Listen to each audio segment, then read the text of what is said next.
దేవునికి స్తోత్రం.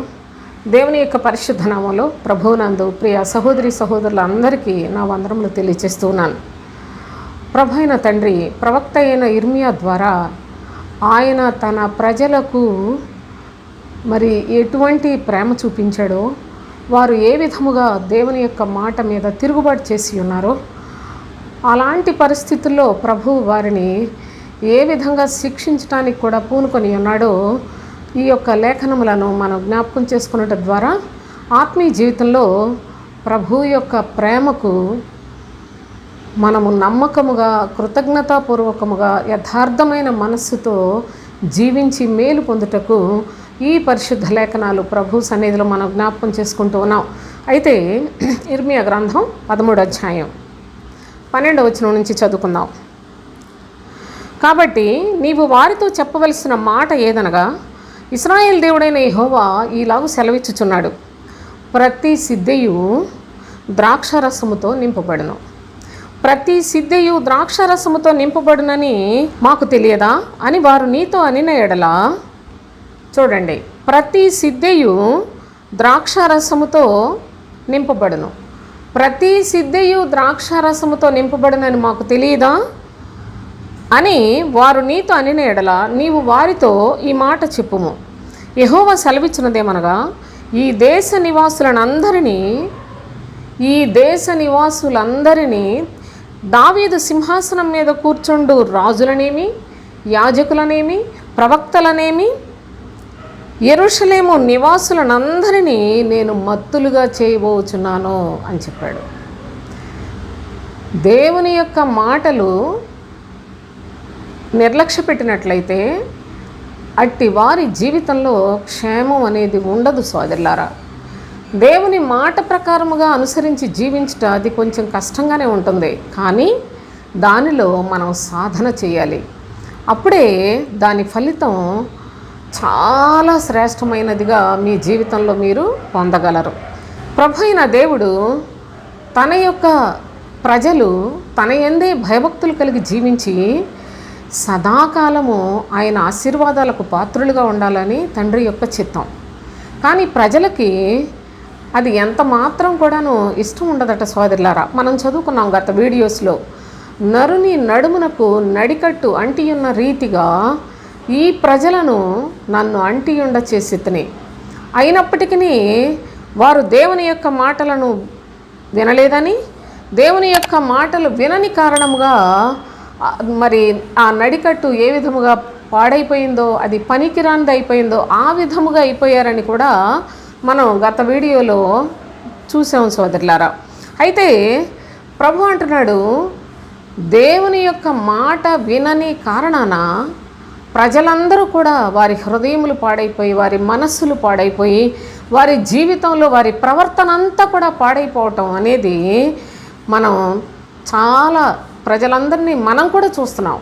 అయితే దేవుని యొక్క పరిశుద్ధమైన కనుదృష్టిలో ఏ ఒక్కరైనా ఆయన ఎదుట నిలవగలరు అసలు?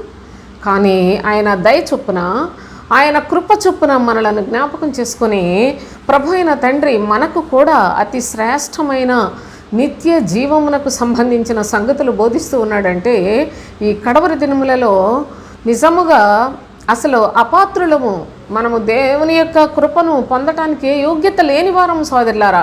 కానీ తన ప్రియకుమారుడైన క్రీస్తు యేసును అందు మనలను జ్ఞాపకం చేసుకొని, క్రీస్తు శిలువ ద్వారా ప్రభువు మనతో ఆయన సంధి చేసుకునే ఒక చక్కని పద్ధతులను ఏర్పాటు చేసి మనలను కూడా ఆశీర్వాదానికి వారసులుగా పిలిచి ఉన్నాడు. ఇలాంటి కృపను పోగొట్టుకోకుండా మనం జాగ్రత్తగా ఆత్మీయ జీవితాన్ని కాపాడుకోవాలి. చాలామంది జీవితాల్లో దేవుని యొక్క సన్నిధి అంటే చాలా శ్రద్ధగా వెళతారు, కానీ వాక్యాన్ని వినడం, వాక్య ప్రకారంగా జీవించడం అనేది మరి అంత ప్రాధాన్యతను ఇవ్వరు. దాని వలన వారి జీవితాల్లో మేలు జరగదు. కానీ వాళ్ళు ఏదో బాధలో ఉన్నామని, నష్టపోతున్నామని, ప్రభువుని నమ్ముకున్నా కానీ మాకేం మేలు జరగలేదని రకరకాల అవిశ్వాస సంబంధమైన కార్యకలాపాల్లో వారి జీవితాలు వారి హాని చేసుకుంటూ ఉంటారు. కనుక దేవుని యొక్క పరిశుద్ధమైన సన్నిధికి వచ్చిన మనము ప్రభువుని అంగీకరించిన తరువాత ప్రతి విషయంలో కూడా లేఖనాల ప్రకారంగా జీవించినట్లయితే మనకు అసలు చాలా క్షేమం అండి. మీకు అది మరి ఎందరికీ అనుభవపూర్వకంగా తెలుసో నాకు తెలియదు, కానీ సోదరులారా, జాగ్రత్తగా వాక్య ప్రకారంగా జీవించగలిగినట్లయితే మనము నిత్యము భయపడే హృదయము కలిగి దేవుని ఎడల యథార్థంగా జీవించినట్లయితే ఆత్మకు చాలా ప్రయోజనకరంగా ఉంటుంది. మన బ్రతుకు మారుతుంది, మన ప్రవర్తన మారుతుంది, మన భాష మారుతుంది. ఎక్కడ ఎప్పుడు ఏ పరిస్థితుల్లో ఎటువంటి శ్రమలు శోధనలు వచ్చినా చాలా నిబ్బరమైన బుద్ధిని కలిగి జీవించే కృపలు సంపాదించుకోవటానికి వీలు కలుగుతుంది. కనుక దేవుని యొక్క లేఖనములను అనుసరించి జీవించకుండా, ప్రభువు చేత పంపబడిన ప్రవక్తల మాటలు అనుసరించి జీవించకుండా మరి ప్రజలు చాలా హృదయ కాఠిన్యము చొప్పున వారి యొక్క చెడుతనాన్ని అనుసరించి నడుచుకుంటూ ఉన్నారని ప్రభు అయితే నా కీర్తి స్తోత్రమును ప్రచురము చేయుటకు, నా మహిమను ప్రచురము చేయుటకు వారందరినీ కూడా నేను ఎంతో ఉద్దేశపూర్వకముగా నా జనమగునట్లుగా చేసుకున్నాను. కానీ నా జనము అనుకున్న వీరు నా యందు భయభక్తులు కలిగి జీవించుట లేదు అని ఆయన అప్పుడు ప్రవక్తకు చెప్తున్నాడు. ఏమనంటే మనం 12వ వచనంలో చదువుకున్నాం కదా, చూడండి. కాబట్టి నీ వారితో చెప్పవలసిన మాట ఏదనగా, ఇశ్రాయేల్ దేవుడైన యెహోవా ఈలాగు సెలవిచ్చుచున్నాడు, ప్రతి సిద్ధెయు ద్రాక్షారసముతో నింపబడును అని చెప్పమంటున్నాడు. అప్పుడు ప్రజలు ఏమంటున్నారో తెలుసా? ప్రతి సిద్ధే ద్రాక్షారసముతో నింపబడునని మాకు తెలియదా అంటూ ఉన్నారు. ప్రతి సిద్ధే అంటే ఏంటంటే ఇది బాటిల్. ఒక బాటిల్ తీసుకోండి, దాని గురించి మాట్లాడినట్లుగా మాట్లాడుతూ ఉన్నాడు. జాగ్రత్తగా చూడండి. ప్రతి సిద్ధే అనేసి అంటే ప్రతి హృదయము, ప్రతి హృదయ స్థితిని కూడా చెప్తాడు. వారు తమతో పాటుగా తమ సిద్ధిలలో నూనెను తీసుకొని పోలేదు అని బుద్ధి కలిగిన కన్యకలు బుద్ధి లేని కన్యకల ఉపమానంలో కూడా వ్రాస్తాడు. ఇక్కడ చూసినట్లయితే ప్రతి సిద్ధే ద్రాక్షారసముతో నింపబడును అన్నాడు. ప్రతి సిద్ధే ద్రాక్షారసముతో నింపబడినని మాకు తెలియదని వారు నీతో అని ఎడల నీవు వారితో ఈ మాట చెప్పము. యెహోవా సెలవిచ్చినదేమనగా, ఈ దేశ నివాసులనందరినీ, చూడండి, ఈ దేశ నివాసులనందరినీ దావీదు సింహాసనము మీద కూర్చుండు రాజులనేమి, యాజకులనేమి, ప్రవక్తలనేమి, యెరూషలేము నివాసులనందరినీ నేను మత్తులుగా చేయబోచున్నాను అన్నాడు. ప్రతి హృదయము దేవుని యొక్క వాక్యముతో నింపబడినట్లుగానే కనిపిస్తుంది.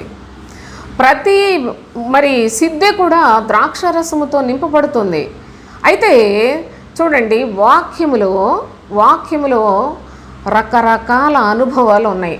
నీళ్ల వంటి వాక్యం, నూనె వంటి వాక్యం, ద్రాక్షారసము వంటి వాక్యం అని కూడా ఉన్నాయి. అయితే ప్రతి ఒక్క సిద్ధి కూడా ద్రాక్షారసంతో నింపబడుతుందట. నీళ్లు శుద్ధి చేసుకొనుటకు, నూనె దీపము నిత్యము వెలుగుటకు. ఇక ద్రాక్షారసము అనగా దేవుని యొక్క రాజ్య సంబంధమైన నమ్మకమైన జీవితాన్ని జీవించటానికి అనుగుణ్యమైన వాక్యం. ఇన్ని విధాలుగా దేవుని యొక్క వాక్యం మనకు తెలియచేస్తూ ఉంటే ప్రభువు, వీళ్ళు తమ్ము తాము శుద్ధి చేసుకున్నట కానీ, తమ ఆత్మలను కాపాడుకునే పద్ధతిని కానీ అనుసరించకుండా, మేమందరము దేవుని యొక్క ప్రజలమే, దేవుడే మాకు తన పేరు పెట్టుకున్నాడు, మేమందరము ఆయన స్వాస్థ్యం అని చెప్పుకున్నట్లుగా జీవిస్తూ ఉన్నారు. అనగా ప్రతి సిద్ధి కూడాను ద్రాక్షరసంతో నింపబడుతుంది అని చెప్పమంటే వాళ్ళు అంటారు, ఏంటి ప్రతి సిద్ధ ద్రాక్షరసంతో నింపబడుతుందని మాకు తెలియదా అని అన్నారు. మరి ఇంతలో ఏం జరిగింది అంటే, చూడండి, తెలియదాని వారు నీతో అనిన ఎడల నీవు వారితో ఈ మాట చెప్పవలెను. యెహోవా సెలవిచ్చినదేమనగా, ఈ దేశ నివాసులనందరినీ, చూడండి, ఈ దేశ నివాసులనందరినీ, మరి హృదయాలు వాక్యంతో నింపబడితే మంచిదే కదా. కానీ ప్రభు అంటున్నాడు, నేను మత్తులుగా చేయబోచున్నాను అంటున్నాడు. నా ప్రియ సహోదరి సహోదరులారా, మనము చూడండి, ద్రాక్షరసం అనగానే ప్రభు అయిన యేసుక్రీస్తు నీళ్లను ద్రాక్షరసంగా చేసిన కానాను అనుభవం కానీ, లేకపోయినట్లయితే మనము పరిశుద్ధమైన బల్లలో పాలుపంపులు పొందుతున్న ద్రాక్షారసము కానీ వీటిని ఊహించుకొని ప్రతి సిద్ధి కూడా ద్రాక్షారసంతో నింపబడిందని ఉంది కదా, మరి ఇది మంచి మాటే కదా అని మీలో కూడా అలాంటి అనుభవం, అలాంటి ఒక సందేహం కలగవచ్చు. దయచేసి చూడండి, ప్రభువు ఈ మాట చెప్పమని వెంటనే అంటున్నాడు కదా, నేను ఈ ప్రజలందరినీ మత్తులుగా చేయబోచున్నాను అంటాడు. వారి యొక్క హృదయములు మత్తులోనికి దిగిపోతాయి. ఎంత ప్రమాదమో చూడండి. వారి యొక్క హృదయములలో దేవుని యొక్క వాక్యము ఎందుకు వారిని శక్తివంతులుగా చేయటం మాని మత్తులుగా చేస్తూ ఉంది? దేవుని యొక్క సత్యవాక్యం వినే కొద్దీ మన జీవితాల్లో చాలా శక్తివంతులుగా తయారవుతాం. కానీ ప్రభు అంటున్నాడు, ప్రతి సిద్ధిలో కూడా నువ్వు ద్రాక్షారసం నింపబడుతుందని చెప్తూ నేను వారిని మత్తులుగా చేయబోచున్నాను అంటూ ఉన్నాడు. సిద్ధిలలో మీరు జాగ్రత్తగా చూడండి, ద్రాక్షారసము నింపబడును అని చెప్పాడా? ఎంత స్పష్టంగా ఉందో చూడండి. ప్రతి సిద్ధయు ద్రాక్షారసముతో నింపబడును అన్నాడు.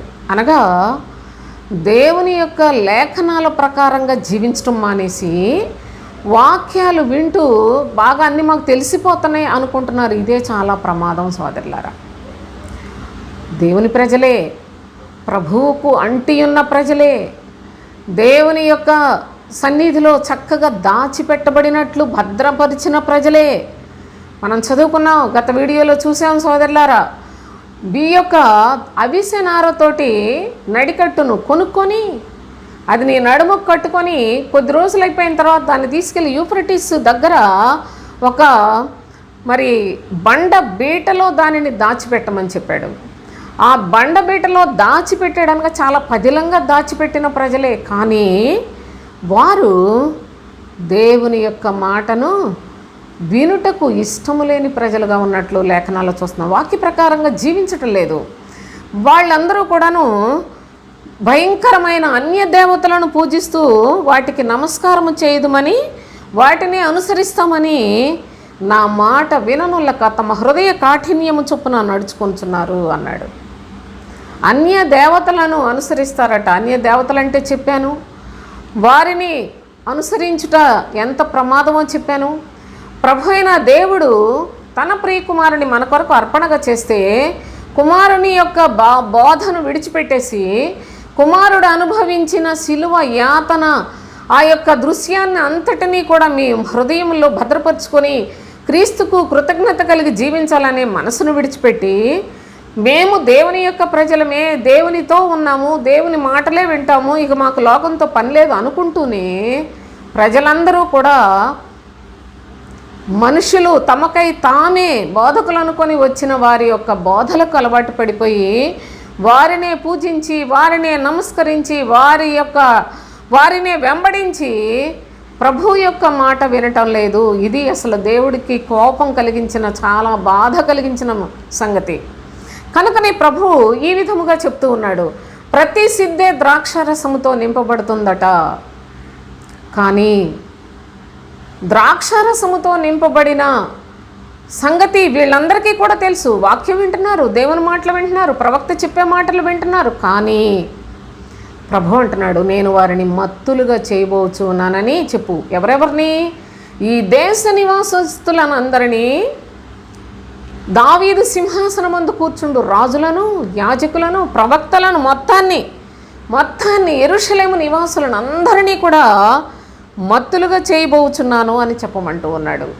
కనుక నా ప్రియ సహోదరి సహోదరులారా, ప్రభువు మత్తులుగా చేస్తే ఎవరైనా వారిని బాగు చేయగలిగిన వారు ఉన్నారా? ఈ మత్తులుగా చేయుట అనేది చూడండి ఎంత ప్రమాదకరమైందో.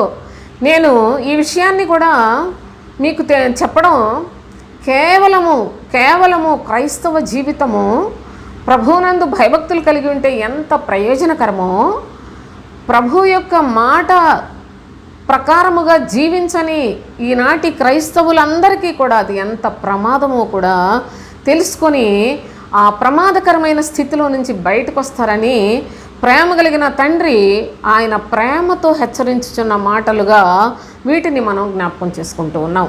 అయితే దేవుని యొక్క ప్రజలందరినీ మత్తులుగా చేసి దేవునికి ఏమన్నా లాభం ఉందా?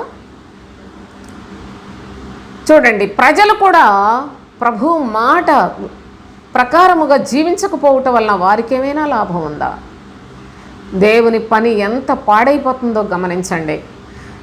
ప్రభు యొక్క పిల్లలమని చెప్పుకుంటున్నాం, మేము దేవుని అంగీకరించాం, దేవుని యొక్క మరి సన్నిధిలోనే బ్రతుకుతూ ఉన్నాం అనుకుంటాం, కానీ మనకి వాక్యానికి చాలా దూరం ఉంది సోదరులారా. వాక్య ప్రకారంగా జీవించడం కాదు, మనం చేసే భక్తి అంతా కూడా మనుషుల యొక్క పద్ధతులు, మనుషులు ఏదో పద్ధతులు పెట్టి సంఘాలు పెడితే వాటికి బానిసలం, వాటిని అనుసరించి జీవించడమే కానీ వాక్య ప్రకారముగా జీవించే అలాంటి ఒక శ్రేష్టమైన అనుభవాన్ని సంపాదించుకున్న ప్రజలు చాలా చాలా తక్కువ మంది. అయితే ఆనాడు ప్రవక్త ద్వారా ప్రభు తెలియచేసిన అనుభవాలు చూసినట్లయితే ప్రభు అందరినీ కూడా మత్తులుగా చేయబోతూ ఉన్నాను అని మనకి ఇక్కడ జ్ఞాపకం చేస్తూ ఉన్నాడు. దయచేసి ఈ లేఖనాలను మనం జాగ్రత్తగా నేర్చుకోగలిగినట్లయితే మీ ఆత్మలకు చాలా ప్రయోజనం. ఈ యొక్క వీడియోని పూర్తిగా చూడండి, కొంతమందికైనా షేర్ చేయండి. నశించిపోతున్న క్రైస్తవ జనాంగం విషయంలో దేవుడు ఎంతో పని కలిగి ఉన్నాడు. ఆయన ప్రేమకు మనము కూడా నా ప్రియ సహోదరి సహోదరులారా పాత్రులమై ఆయన యొక్క ప్రేమను కొంతమందికి మనము నెరవేరుస్తూ కొందరికైనా సరే సహాయం చేయగలిగిన వారమై ఉండాలి. కనుక అది మన బాధ్యత, మన విధి. కనుక దేవుని యొక్క పరిశుద్ధ లేఖనాలు నిర్లక్ష్య పెట్టకుండా ఈ యొక్క అనుభవాలు మీరు నేర్చుకోవాలని నేను కోరుకుంటూ ఉన్నాను. చూడండి, తండ్రి అయిన దేవుడు ఈ యొక్క మరి మత్తులుగా చేసే ప్రజలు వారి యొక్క స్థితి, అసలు మత్తులుగా ఎవరిని చేస్తున్నాడని కొన్ని విషయాలు మనం ఇక్కడ చూసాం. దీనికి అనుబంధంగా ప్రస్తుత కాలంలో కూడా ఏ విధముగా చూడండి, యెరూషలేము నివాసులను అందరినీ అన్నాడు, ఈ దేశస్థులందరినీ అని చెప్పాడు, యాజకులను ప్రవక్తలను అందరినీ కూడా దావీదు సింహాసనం అందు కూర్చుండు రాజులనేమి మొత్తాన్ని మత్తులుగా చేయబోతున్నానని చెప్పాడు. దావీదు వంశం దేవుని చేత ఆశీర్వదించబడింది. దావీదు యూదా గోత్రము ఎంతో ఆశీర్వాదకరమైంది. యూదాలో నుండి ప్రభువైన క్రీస్తు రక్షకుడుగా ఈ లోకంలోనికి వచ్చి ఉన్నాడు. కానీ యూదా వంశానికి కూడాను మరి మొత్తానికి మత్తులుగా చేసే ఈ యొక్క బాధాకరమైన క్రియ జరగబోతోంది అంటే ఒకసారి ఆలోచించేయండి. ప్రభు ఆయన పరిశుద్ధాత్మకు ఎంత దుఃఖకరముగా మరి క్రైస్తవ జనాంగము జీవిస్తూ ఉన్నారో కొన్ని అనుభవాలు మనం జ్ఞాపకం చేసుకుందాం. ఇర్మియా గ్రంథంలో 51వ అధ్యాయం 7వ వచనం చదువుకుందాం. బబులోను యెహోవా చేతిలో సర్వ భూమికి మత్తు కలిగించు బంగారు పాత్ర అయి ఉండెను. దాని చేత చూడండి, దాని చేత సర్వలోకాన్ని, బబులోను ద్వారా సర్వలోకమును మత్తు కలిగించే ఒక పాత్రగా సర్వ భూమిని కూడాను ప్రభు పాడు చేయబోతున్నాడు అనే సత్యాన్ని గమనించండి. చూడండి, బబులోను యెహోవా చేతిలో సర్వ భూమికి మత్తు కలిగించు బంగారు పాత్ర అయి ఉండెను. దాని చేతి మద్యమును అన్యజనులు త్రాగి మత్తిల్లి ఉన్నారు. దాని చేతి మద్యమును అన్యజనులు త్రాగి మత్తిల్లి ఉన్నారు అని ప్రభువు ఒక గొప్ప ప్రవచనాన్ని ప్రవక్త ద్వారా తెలియచేస్తూ ఉన్నాడు. ఈ యొక్క బబులోను ఇదేంటి, దేవుని ప్రజలను మత్తులుగా చేస్తానన్నాడు, బబులోను గురించి ఇప్పుడు మనకెందుకు అని మీరు ఒకవేళ ఆలోచిస్తున్నారేమో నా ప్రియ సహోదరి సహోదరులారా. బబులోను అంటే ఎవరు?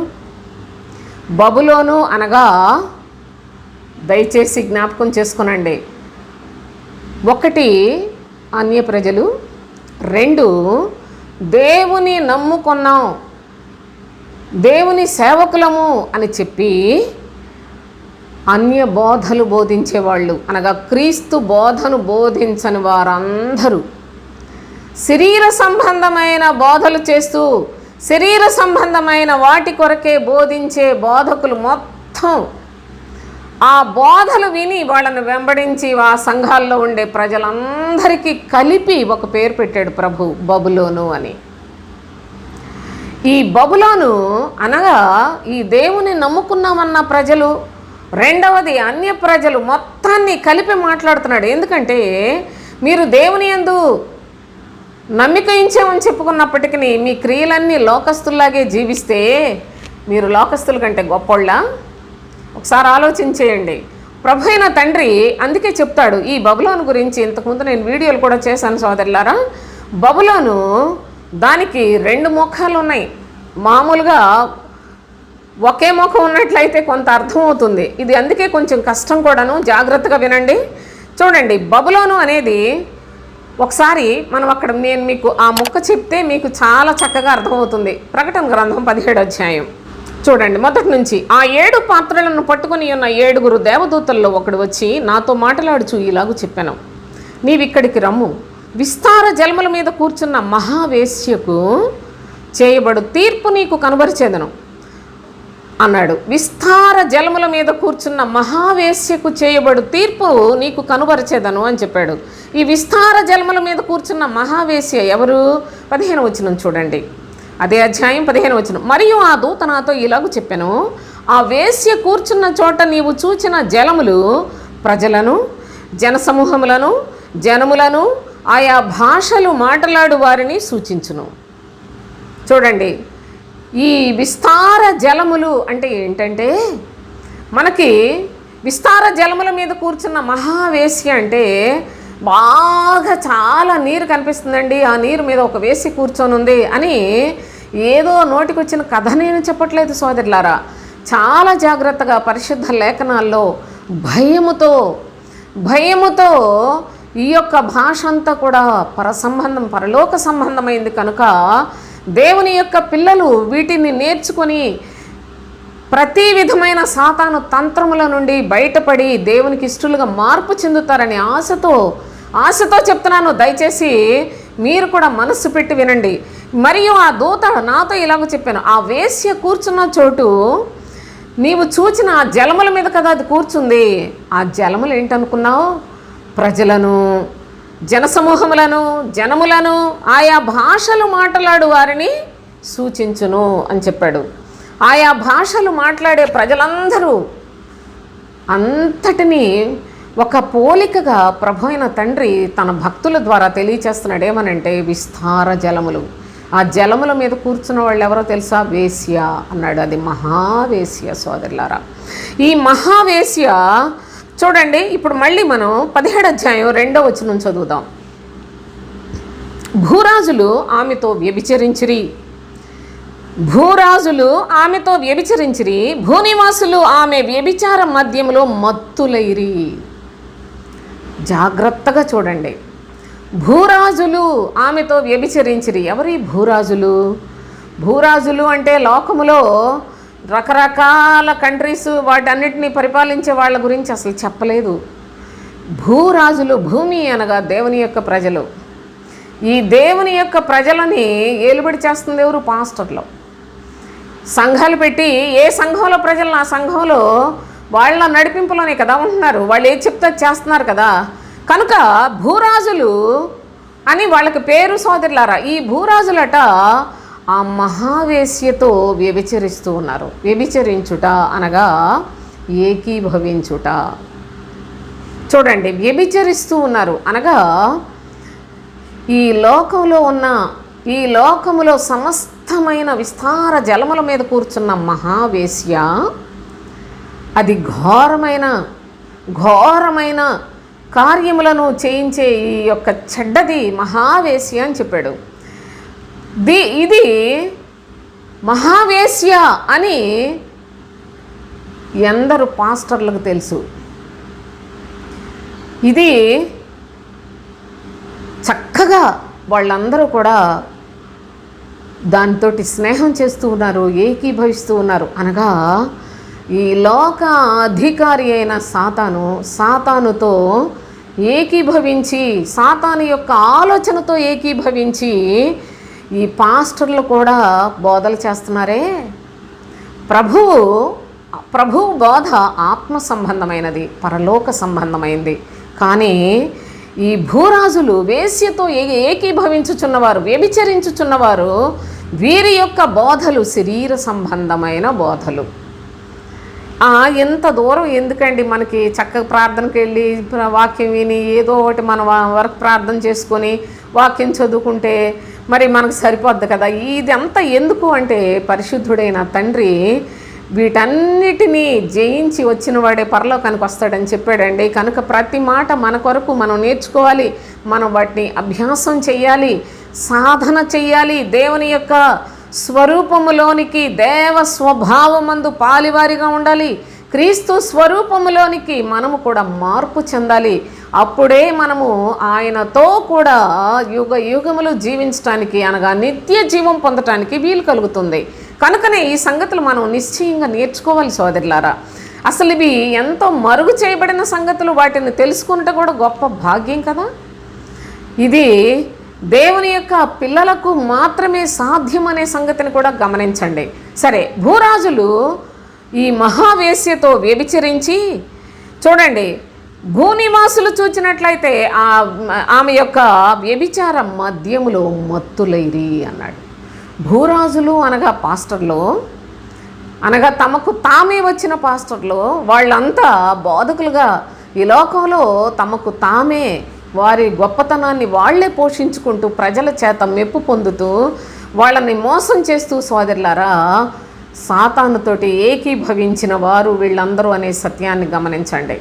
అయితే భూనివాసులు అన్నాడు చూడండి. భూనివాసులు అనగా దేవుని నమ్ముకొనిన ప్రజలందరూ ఈ అబద్ధ బోధకులతోటి ఏకీభవించుచున్న వాళ్ళందరూ కూడా ఆమె వ్యభిచార మద్యములో మత్తులైరి అని చెప్పాడు.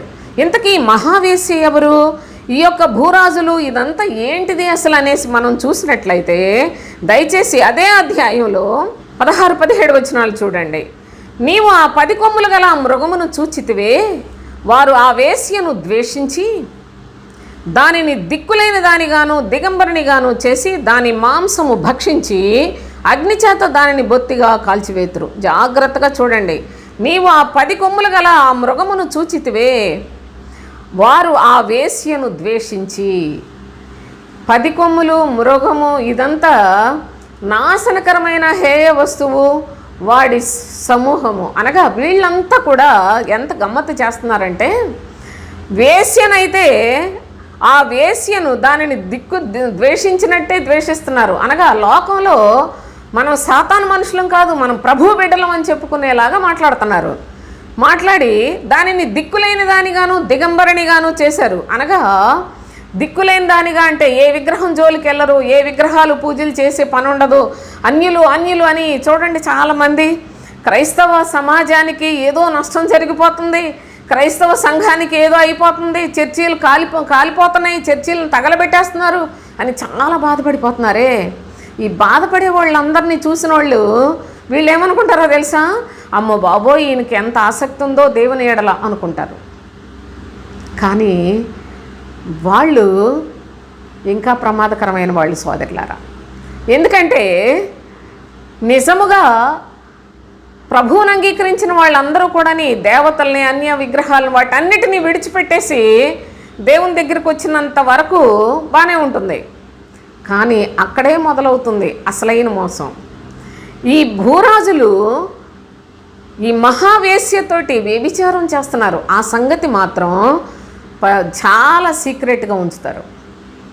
వాళ్ళు పైకి నోటితోటి దేవుని నమ్ముకోవాలి, ప్రభు మన కొరకు చనిపోయాడు, ప్రభు యొక్క సాక్షులుగా మనం జీవించాలనేలాగా బోధలు చేస్తారు. కానీ వాళ్ళ యొక్క ప్రవర్తన, వాళ్ళ యొక్క బోధ అసలు అంతా చాలా ఘోరమైనవి సోదరులారా. ఆ విషయమే తెలుసుకొనుట క్రైస్తవులుగా బ్రతుకుతున్న వారికి, లేక దేవుని నమ్ముకున్నామని చెప్పుకున్న వారందరికీ కూడా ఈ సంగతులు గ్రహించుట చాలా కష్టం. అందుకే చెప్పాడు ఇక్కడ, ఆ యొక్క మృగమును చూచితివే, వారు ఆ వేశ్యను ద్వేషించి దానిని దిక్కులేని దానిగాను దిగంబరినిగాను చేసి దాని మాంసము భక్షించి అగ్నిచేత దానిని బొత్తిగా కాల్చివేతురు. అంటే మనం సాతానుతోటి లేదు, ఏ విగ్రహం జోలికి మనం వెళ్ళాం, ఏ పూజలు చేయకూడదు, ఏ యొక్క విగ్రహాలని మనం అనుసరించకూడదు అనేసరినని బోధించుకుంటూనే దేవుని సేవకుల్లాగా కనిపిస్తూ బాగా చక్కగా విగ్రహాల గురించి అయితే బోధిస్తారు. ఎలాగా దాన్ని ద్వేషిస్తారు, ఆ యొక్క మరి వేశ్యని దిక్కులేని దానిగా చేస్తారు, దిగంబరిగా చేస్తారు. అంతేకాదు అనగా దాని మాటలు వినరు.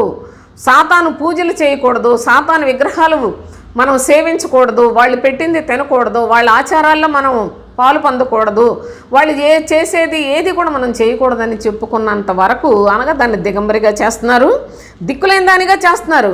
దాని మాంసము భక్షించి అగ్నిచేత దాన్ని బొత్తిగా కాల్చివేయుదురు. మొత్తానికి ఆ విగ్రహాల గురించి చాలా చాలా దూరంగా ఉండాలని చెప్పి అవన్నీ పారేయాలనో లేకపోతే అవన్నీ తగలబెట్టేయాలని మొత్తానికి బాగానే అంతా చెప్పారు. కానీ చూడండి, దేవుని మాటలు నెరవేరు వరకు వారు ఏకాభిప్రాయం గలవారై తమ రాజ్యమును ఆ మృగమునకు అప్పగించటం వలన తన సంకల్పము కొనసాగించినట్లు దేవుడు వారికి బుద్ధి పుట్టించెను. అసలు ఎంత రహస్యమైన సంగతులు ఇక్కడ ప్రభువు మనకు తెలియచేస్తూ ఉన్నాడో దయచేసి గమనించండి. దేవుని మాటలు నెరవేరు వరకు, దేవుని మాటలు ఎప్పుడు నెరవేరుతాయి? ఆ నెరవేరేంత వరదాకానట వారు ఏకాభిప్రాయం కలవారై. ఒకవేళ విగ్రహం అయినప్పుడు గమనించండి, సాతాను ఒకడు, వాడిలో 2 ముఖాలు ఉన్నాయి. ఒకటి అన్యజనులు వాడిని సేవిస్తారు, 2 దేవుని నమ్ముకున్నామని చెప్పుకుంటూ క్రీస్తు బోధను ఎరుగని వారందరూ కూడా, వీళ్ళు కూడా సాతాను యొక్క మరొక ముఖమే సోదరులారా. మరొక విధముగా సాతానుడు దేవుని అంగీకరించిన ప్రజలందరినీ కూడా నాశనం చేస్తూ ఉన్నాడు. ఇంకా వివరంగా చెప్పాలి అంటే, ఈనాడు దేవుని యొక్క ఆలయములలో సాతానే వాడి యొక్క మనుషులను నిలువబెట్టి దేవుని ప్రజలందరినీ సర్వనాశనం చేస్తూ ఉంది అనే సత్యం మీ మనసులకు తెలిసినాడు మీరు నిజంగా పరిశుద్ధ లేఖనాలను గ్రహించిన వారే సోదరులారా. చూడండి ఇంకా ఏమని చెప్పాడంటే, వారు ఏకాభిప్రాయం కలవారై తమ రాజ్యమును ఆ మృగమునకు అప్పగించుట వలన, అది మృగమే కానివ్వండి, ఆది సర్పమైన మహా ఘట సర్పం అనండి, ఆ యొక్క ఘట సర్పమైన మరి అది వంకర సర్పముగా, అది లేకపోయినట్లయితే భయంకరమైన సర్ప వేషములో, అది ఒక దీనికేమని మకరము అంటాడు, వంకర సర్పమైన మకరము, తీవ్ర సర్పమైన మకరము అని. ఈ మకరములలో కూడా ఎన్ని వేషాలు ఉన్నాయి, ఆ వేషాలన్నీ కూడా అపవాది యొక్క వేషములే సోదరులారా. ఇక్కడ ఏమని చెప్తున్నాడు, మృగము గురించి మాట్లాడాడు. ఈ మృగము కూడా సాతాను, వాడి మనిషి ఏవిడో కూడా మొత్తానికి వాడిని వెంబడించే వాళ్ళందరూ కూడా చాలా భయంకరముగా దేవునికి వ్యతిరేకముగా పనిచేయవారే. సాతానుడు దేవునికి శత్రువు, వాడి సైన్యం అంతా కూడా మరి దేవునికి శత్రువులే కదా. కనుక ఈ విధముగా లోకమును అక్రమ క్రైస్తవ జీవిత విధానములో లేక బోధలలో ఉన్న వారందరూ కూడా సాతాను సంబంధులే. అయితే వీళ్ళందరూ వాడు చెడ్డవాడు, విగ్రహాన్ని మనం సేవించకూడదని చెప్తూనే ఆ యొక్క సాతాను ఒక రూపం విగ్రహం, రెండవ రూపం అబద్ధ బోధకులు సోదరులారా. కనుక మనం అది చేయకూడదని చెప్తాడు, కానీ వీడు కూడా ఆ సాతాను ఇష్టాన్ని నెరవేరుస్తాడు. అందుకే ప్రభు చెప్పాడు, లోకములో ఉన్నదంతా ఇవి శరీరాశ, నేత్రాశ, జీవపుడంబం, ఇవి దేవుని వలన పుట్టినవి కావు. శరీరాశ, నేత్రాశ, జీవపు డంబము కొరకే బోధలు చేస్తూ వాళ్ళు ప్రత్యక్షపరచుకుంటూ దేవుని యొక్క ప్రజలను మోసగించుచున్న వీరందరూ ఎక్కడి నుంచి వచ్చారు? వీళ్ళంతా కూడా, ఇది ఆశ్చర్యము కాదు, సాతాను తానే వెలుగు దూత వేషము ధరించుకొనుచున్నాడు. వాని పరిచారకులు నీతి పరిచారకుల వేషము ధరించుకున్నట గొప్ప సంగతి కాదని అపోస్తులుల కాలంలోనే అపోస్తులుడైన పౌలు చాలా తేటగా కొరింథీ సంఘాల్లో ప్రకటన చేసి ఉన్నాడు. కనుక ఇది ఆశ్చర్యము కాదు, సాతానే వెలుగుదూత వేషం వేసేసింది. వాడి పరిచారకులు బోలెడు మంది ఉన్నారు, వాళ్ళు క్రీస్తు బోధన అసలు అంటుకోరు, అసలు చెప్పరు సోదరులారా. అందుకే మనుషుల్లో మార్పు రాదు. ఎన్ని సంవత్సరాలు చర్చికి వెళ్ళినప్పటికీ మనిషికి మార్పు రాదు, ప్రవర్తనకు మార్పు రాదు, పాపాన్ని జయించలేరు, శరీర భోగాలు, ఆశలను, కోరికలను చంపుకోలేరు. వీటన్నిటికీ గల కారణం ఏంటంటే వాళ్ళ బోధలు శరీరాశలను ప్రేరేపిస్తూ ఉంటాయి. శరీర సంబంధమైన దీవెనల కొరకు తుచ్చమైన అభిలాషలకు ప్రజలందరినీ కూడా మోసంలో ముంచుతున్నారు కనుక క్రైస్తవ జీవితంలో అందరూ కూడా శక్తి లేని క్రైస్తవులైపోయారు. పైకి భక్తి కలిగిన వారి వలె ఉంటారు, కానీ దాని శక్తిని ఆశ్రయించరు అని చెప్తాడు అపోస్తులైన పౌలు తిమోతికి వ్రాస్తూ.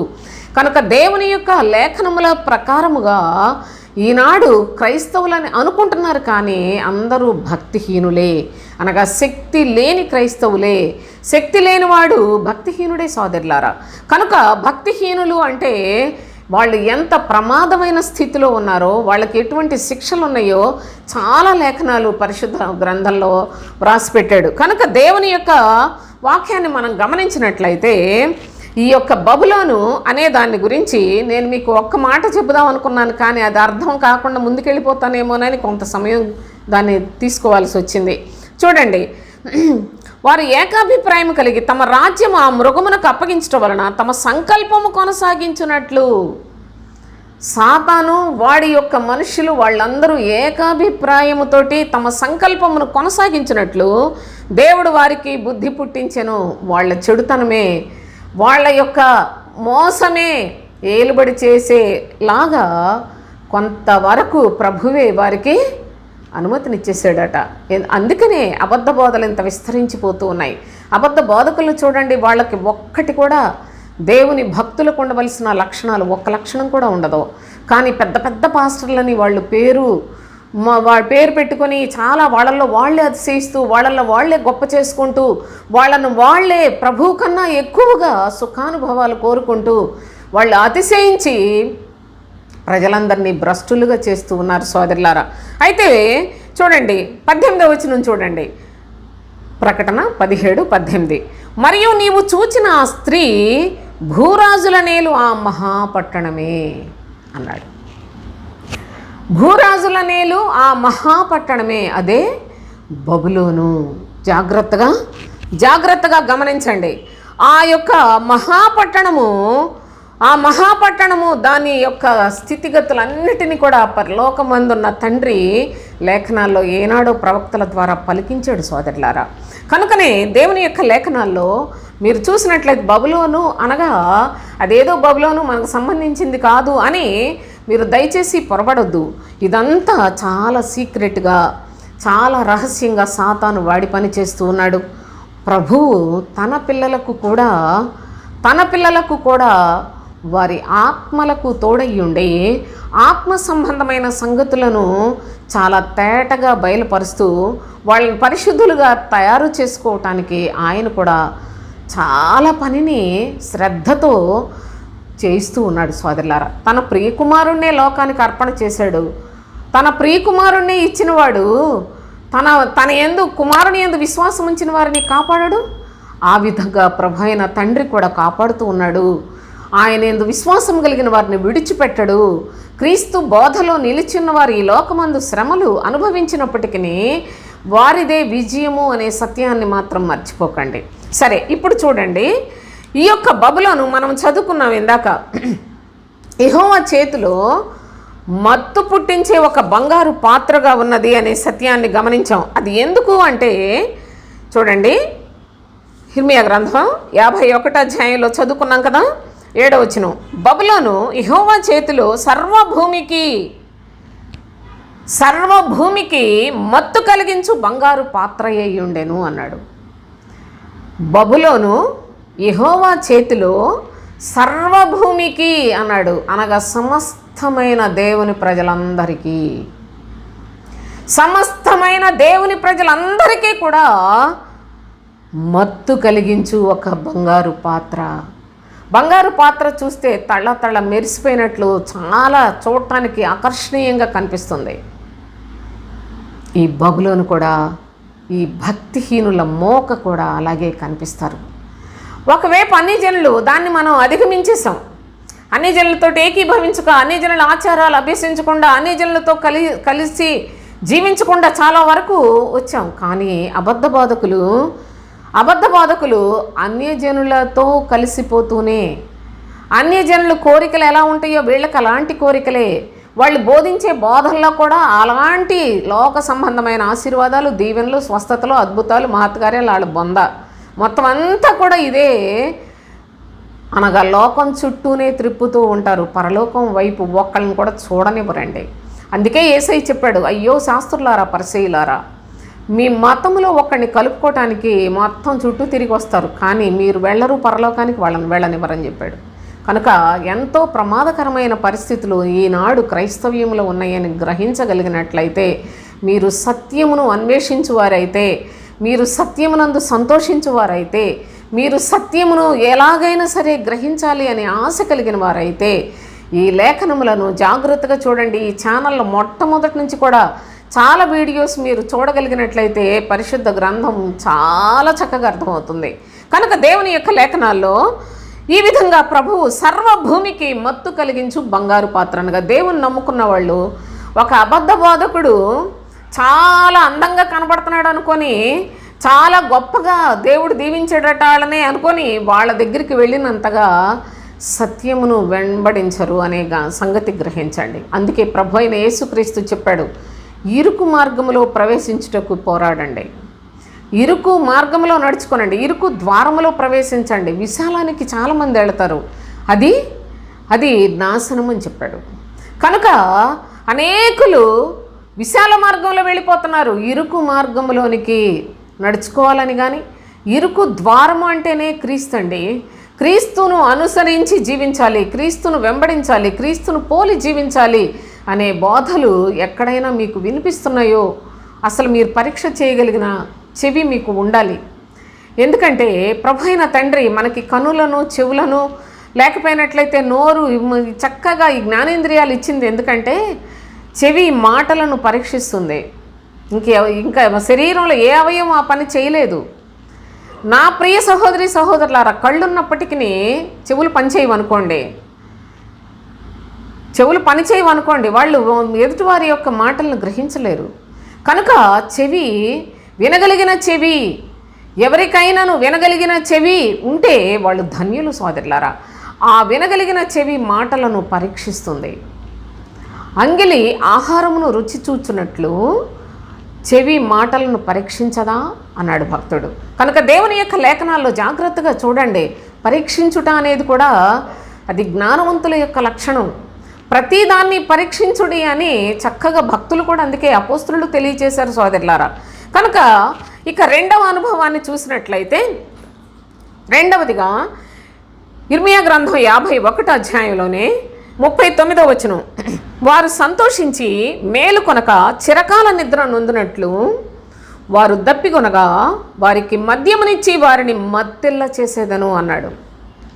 ఈ బబులోను అని చెప్పిన అక్రమ క్రైస్తవులు, అన్య ప్రజలు, అక్రమ బోధకులు, వీళ్ళందరికీ కలిపి ప్రభువు పెట్టిన పేరేంటంటే బబులోను. నా ప్రియ సహోదరి సహోదరులారా, ఏమని చెప్తున్నాడంటే ప్రభువు, వారు సంతోషించి మేలుకొనక అన్నాడు. నిజముగా మేలుకొలుపువారు దేవుని యొక్క పరిచారకులు.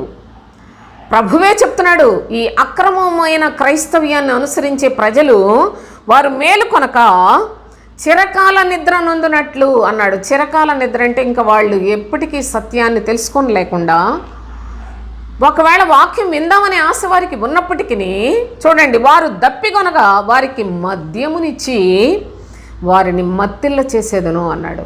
మద్యమునిచ్చి మత్తిల్ల చేస్తాడట, ప్రభు అయిన తండ్రి. అక్రమ క్రైస్తవులారా, ఎంత ప్రమాదం ఉందో చూడండి. ఏదో దేవుని సన్నిధికి వెళుతున్నాం, దేవుని యొక్క పిల్లలం అనుకుంటున్న వారులారా, ఎంత ప్రమాదం ఉన్నదో చూడండి దయచేసి. ప్రభు అయిన తండ్రి తన ప్రజలు తాను వాగ్దానాన్ని సంపాదించుకొని వాగ్దానముతోటి ఆశీర్వదించిన దావీదు వంటి అతని పిల్లలకు కూడా, దావీదు సింహాసనమందు కూర్చున్న వారందరూ కూడా దావీదు సంతానమే, కానీ వారికి కూడా మత్తులుగా చేస్తానంటున్నాడు. మరి బబులోను నివాసులను ఏం చేస్తాడు?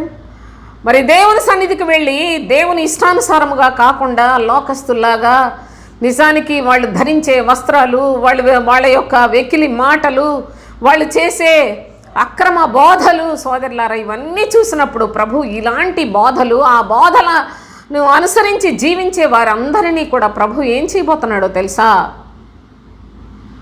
మత్తులుగా చేస్తాడట. వారు సంతోషించి ఇంక ఎప్పుడూ కూడా మేలు కొనక చిరకాల నిద్ర నొందినట్లు వారు దప్పికొనగా వారికి మద్యమునిచ్చి వారిని మత్తెల్ల చేసేదను అని తెలియచేస్తూ ఉన్నాడు. ఎంత ఘోరమైన శిక్ష! నేను దేవుని బిడ్డని, నేను దేవుని సన్నిధిలో ఉన్నాను, నేను విశ్వాసిని, నేను చాలా దేవునికి ఇష్టమైన బిడ్డని, నా ప్రార్థన దేవుడు వింటున్నాడని మనం అనుకుంటూనే ఉంటాం. ఆనాడు దేవుని ప్రజలు కూడా అలాగే అనుకున్నారట.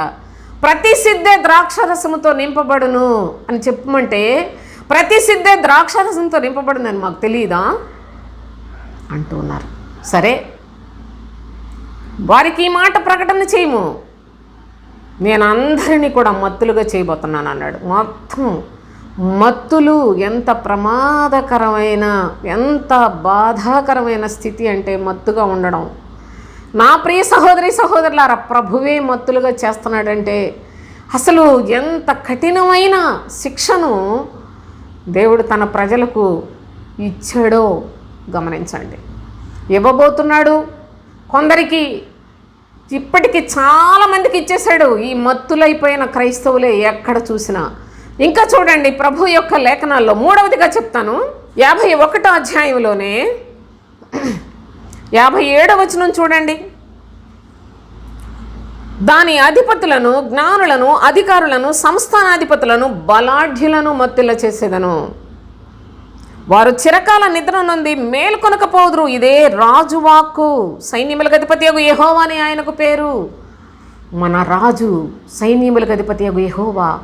ఆయన ఏమని చెప్తున్నాడో తెలుసా?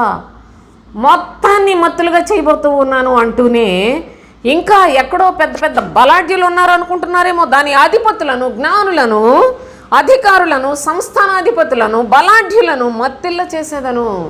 అందరినీ కూడా మత్తిల్ల చేసేదను అంటూ ఉన్నాడు ప్రభు అయిన తండ్రి. ఈ అధిపతులు, బలాఢ్యులు అంటే పెద్ద పెద్ద విశ్వాసుల్లాగా కనపడేవాళ్ళు. నా ప్రియ సహోదరి సహోదరులారు, పెద్ద పెద్ద పాస్టర్లాగా అనిపించుకొని తిరుగుతున్నారు. మరికొంతమంది చూసినట్లయితే సంఘాల్లో సంఘ పెద్దలని చాలా పేరుగాంచి వాళ్ళందరూ పెద్ద అతిశయంగా భావించుకుంటున్న వాళ్ళే కాదు, ఇంకా సంస్థానాధిపతులు. ఈ ప్యారిష్కి మొత్తానికి ఈయనే పాస్టర్ గారు.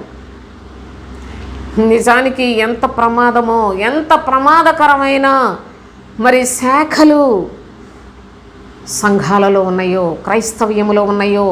దేశ నివాసులందరూ మత్తులై ఉన్నారు. అంతేకాదు బలాఢ్యులను అన్నాడు. చాలా బలంగా ప్రార్థనాపరులు. ఏం ప్రార్థనాపరులో అసలు వీళ్ళు తలంచుకుంటేనే నాకు భయం వేస్తూ ఉంటుంది. అందరినీ కూడా నీ ప్రభు అట చిరకాల నిద్ర నుండి మేల్కొనకపోదురు. ఇది రాజు వాక్కు అన్నాడు. ప్రభు అయిన రాజు ఎవరో తెలుసా? ఈయన సైన్యములకు అధిపతి యెహోవా యెహోవా అని ఆయనకు పేరు. ప్రభువు చెప్తున్నాడు, మొత్తాన్ని మత్తులుగా చేయబోతూ ఉన్నాను అని. ఇక 4వదిగా చూడండి, 4వ అనుభవాన్ని మీకు నేను ఈ సందర్భంగా జ్ఞాపకం చేస్తాను సోదరులారా. యోవేలు గ్రంథం, యోవేల్లో 1వ అధ్యాయం 5వ వచనం చూడండి. మత్తులారా మేల్కొని కన్నీరు విడువుడి. మత్తులారా, మత్తుగా ఉన్న ఈనాడు ఎవరికి మరి ముఖ్యంగా చెప్తున్నాడో తెలిసినా, ఎవరికి చెప్తున్నాడో తెలుసా? నా ప్రియ సహోదరి సహోదరులారా, బోధకులు అనబడుతున్న వీళ్ళందరూ కూడా మత్తులే. వారు మేలుకొనక నేనే వారిని మత్తులుగా చేస్తున్నాను అంటున్నాడే ప్రభువు. మేలుకొలుపు వారు. చూడండి ఏమంటాడంటే, నిద్రించుచున్న నీవు మేల్కొని మృతుల్లో నుండి లెమ్ము అన్నాడు. లెమ్ము అంటే మేల్కొల్పుట. నిద్రించుచున్న వారిని మేల్కొల్పేవారు అపోస్తులు. నా ప్రియ సహోదరి సహోదరులారా, ప్రభువు చేత పంపబడిన వారికి అది సాధ్యం. ప్రభువు చేత పంపబడిన వారు నిద్రపోతున్న వాళ్ళని మేల్కొల్పే ఒక భారాన్ని కూడా క్రీస్తు నందు తండ్రి కొంచెం వెసులుబాటు దయచేశాడు. అందుకనే నిద్రించుచున్న నీవు మేల్కొని మృతుల్లో నుండి లెమ్ము, అప్పుడు క్రీస్తు నీ మీద ప్రకాశించునని అపోస్తులైన పౌలు ఎఫెసీ పత్రికలో 5వ అధ్యాయం 14వ వచనంలో చాలా తేటగా తెలియచేసిన అనుభవాన్ని కూడా చూడండి.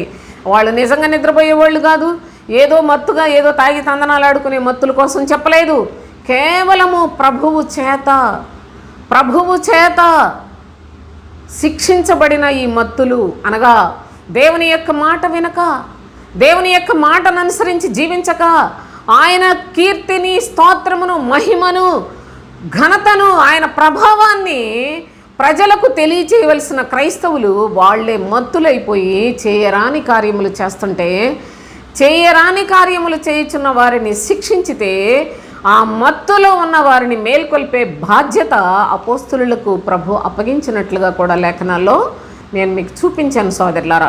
కనుక జాగ్రత్తగా చూడండి. మత్తులారా ప్రవక్త అయిన యోవేలు ద్వారా చెప్తున్నాడు. యోవేలు 1వ అధ్యాయం 5వ వచనంలో, మత్తులారా మేలుకొని కన్నీరు విడువుడి, ద్రాక్షారస పానము చేయవారులారా రోదనము చేయుడి, క్రొత్త ద్రాక్షారసం మీ నోటికి రాకుండా నాశనమాయను. క్రొత్త ద్రాక్షారసము అనగా క్రొత్త నిబంధనకు మధ్యవర్తి అయిన క్రీస్తు బోధ. ఆ క్రొత్త ద్రాక్షారసం అనగా క్రీస్తు బోధ ఎవ్వరికీ చెప్పేవాళ్ళు లేరు, దాన్ని ప్రకటన చేసేవాళ్ళు లేరు. మత్తులారా మేల్కొనండి, కన్నీరు విడవండి, రోదనము చేయండి అని ప్రభు యొక్క నిత్యం దేవుడు అని దేవుని సన్నిధికి వెళతారు. కానీ అసలు మీకు క్రొత్త ద్రాక్షారసము, అసలు ద్రాక్షారసానికి భేదం కూడా తెలియకుండా పోయింది. కనుక నా ప్రియ కుమారుని యందు విశ్వాసం ఉంచువాడే నిత్య జీవము కలిగిన వాడని చెప్పాను. నా కుమారుని సిలువ యందు తప్ప మరి దేని ద్వారా కూడా ఏ ఒక్కడు నా రాజ్యానికి చేరలేడని చెప్పిన అందరూ కూడా శరీరాశల కొరకు, నేత్రాశల కొరకు, మీ శరీర సౌఖ్యాల కొరకు నా సన్నిధికి వస్తున్నారు. నా ఇష్టానుసారంగా జీవించే వాళ్ళు ఎక్కడ నాకు కనిపించలేదు. వీళ్ళందరూ కూడా వాళ్ళ అబద్ధ బోధకులకు వాళ్ళు దాసులైపోయి వాళ్ళ ఇష్టాలను నెరవేర్చుకొని వాళ్ళను పొగుడుకుంటూ వాళ్ళని అనుసరిస్తూ వాళ్ళని వెంబడిస్తూ నాకు బహుగా ద్రోహం చేస్తూ ఉన్నారు. వీళ్ళు గర్విష్ఠులైపోయారు. కనుక వీరి గర్వమును నేను భంగపరచుదును అని కూడా చెప్తూ ఈ మాటలు ప్రభు మనకి జ్ఞాపకం చేస్తూ ఉన్నాడు. కనుక దేవుని యొక్క ప్రజల నిజస్థితిని తెలుసుకొనుట ఎంత గొప్ప భాగ్యమో దయచేసి మీరు ఆలోచించండి.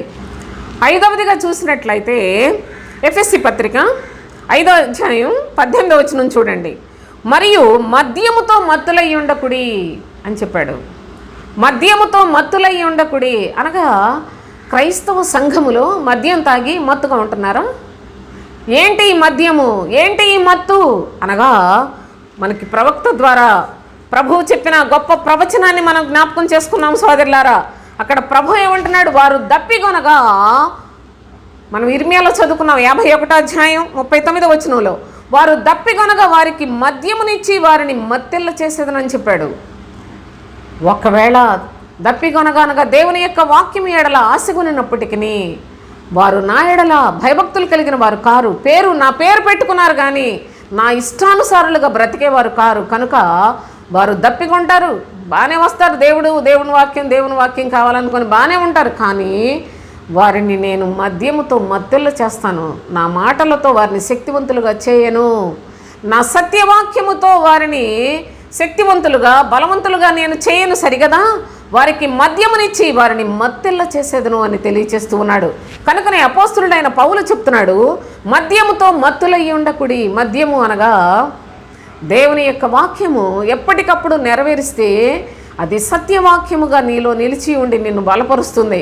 కానీ ఆ వాక్య ప్రకారంగా చేయకపోతే వినిన వాక్యమే వారిలో మద్యముగా తయారవుతుంది సోదరులారా. అనగా మీరు గమనించండి, ప్రభువు దాహమును అడిగితే వాళ్ళు చేదు చిరకనిచ్చారు ఆయనకి. ప్రభువు సిలువలో వ్రేలాడుతూ నేను దప్పికొనుచున్నాను అనగా వారు చేదు చిరకను త్రాగనిచ్చారు. ప్రభు అయిన తండ్రి తన ప్రియ కుమారుడు ఈ లోకంలోనికి వచ్చి గొప్ప త్యాగం చేసి ఆయన దాహం ఏంటి? కేవలము ఇంకా ఎవరైనా మార్పు చెందుతారా, ఇంకా ఎవరైనా నా సిలువ దగ్గరకు వస్తారా? చూడండి, ఆయన సిలువలో దొంగను క్షమించి నేడే నీవు నాతో కూడా పరదేశంలో ఉండు అని చెప్పాడు. తల్లికి యోహానుకు బాధ్యతలను అప్పగించాడు. ఆ తరువాత నా దేవా నన్నెందుకు చెయ్యి విడిచిపెట్టావు అనేసి అని చెప్పాడు. క్షమాపణ ఇచ్చేశాడు. వరుసగా మొదటి మాట నుంచి కూడా అన్నీ చెప్పి 5వ మాటలో నేను దప్పికొనుచున్నాను అన్నాడు. అనగా ఆయన దాహం ఏంటి? ఇంకా ఎవరైనా నా తండ్రి కృపలో ఉండి ప్రభువు యొక్క మాట కొరకు ఆశించే వాళ్ళు ఎవరైనా ఉన్నారా అని చూస్తున్నాడు. కానీ ఎవరికి ఆయన అవసరత లేదట. అందుకే ఆయనకు చేదు చిరకను ఇచ్చినట్లుగా కూడా పరిశుద్ధ లేఖనాల్లో మనం చూస్తున్నాం సోదరులారా. కనుక దేవుని యొక్క కృప చొప్పున మీరు జ్ఞాపకం చేసుకునండి, మద్యముతో మత్తులై ఉండొద్దు అనగా మార్పు లేని జీవితాలు, మార్పు లేని ప్రవర్తన, ఎంత చూసినప్పటికీ ఎటు చూసినప్పటికీ అన్ని జనుల కంటే అసభ్యకరమైన క్రియలు, వాళ్ళకన్నా విపరీతమైన దురాశలతో కూడిన కోరికలు, వారికన్నా అందంగా కనిపించే ఆకర్షణీయమైన అన్ని జనులు కూడా చాలామంది చాలా సభ్యతగా ఉంటారు. కానీ నేటి క్రైస్తవ్యంలో అసలు అందరూ కూడాని ఎంత శరీర సంబంధమైన సుఖభోగాలకు ఎంత ప్రాధాన్యతనిస్తున్నారో, శరీరము మన్నైపోయేదానికే అధికమైన ప్రాధాన్యతనిచ్చి ఆత్మలను చంపుకుంటున్న అనేక మంది క్రైస్తవులు వారి యొక్క స్థితిగతులను చూస్తున్నప్పుడు ప్రభువు చాలామందిని మత్తులుగా చేసేసాడు సోదరులారా. అయితే అలాంటి స్థితిలో నుంచి బయటికి రావటానికి మనకు హెచ్చరికలు కూడా దయచేస్తూ ఉన్నాడు. దేవునికి స్తోత్రం. ఇక 6వదిగా చూసినట్లయితే తెస్సలోనికైలకు వ్రాసిన మొదటి పత్రిక, తెస్సలోనికైలకు వ్రాసిన మొదటి పత్రికలో 5వ అధ్యాయం 6 నుంచి చూడండి. కావున ఇతరుల వలె నిద్రపోక మెలకువగా ఉండి మత్తులము కాక యుందుము. ఇతరుల వలె నిద్రపోక, ఇతరులు అనగా భక్తిహీనులు, వాళ్ళు ఎప్పుడూ కూడా నిద్రావస్థలో ఉన్నవాడు ఏ విధముగా మత్తుగా ఉంటాడో అలాంటి క్రైస్తవ జీవితాన్ని జీవిస్తారు. మనము ఇతరుల వలె నిద్రపోక మెలకువగా ఉండి మత్తులము కాక యుందుము అన్నాడు. ఇంతకీ మెలకువగా ఉండుట అంటే జాగ్రత్తగా చూడండి. ఇతరుల వలె అనగా ఇతరులు అంటే అన్ని జనులు కాదు, అన్ని జనులు నిద్ర కాదు సోదరులారా. నిద్రించుచున్న నీవు మేల్కొని మృతుల్లో నుండి లెమ్ము అని చెప్పాడు. అంటే కేవలము యేసును మాత్రమే అంగీకరించి దేవుని నమ్ముకున్నామని చెప్పి ఆయన చెప్పినట్లు చేయని వారందరూ, అనగా క్రీస్తు సువార్తలో కానీ క్రీస్తు బోధ యందు కానీ విశ్వాసం ఉంచని వారందరూ కూడా రాత్రివారే. వీళ్ళు నిద్రపోవారు, మత్తులుగా ఉండేవారు కనుక అలాంటి మత్తు మీలో ఉండొద్దు. మనము మెలకువగా ఉందామని చెప్పి తర్వాత అంటున్నాడు, మత్తుగా ఉండువారు రాత్రివేళ మత్తుగా ఉందురు.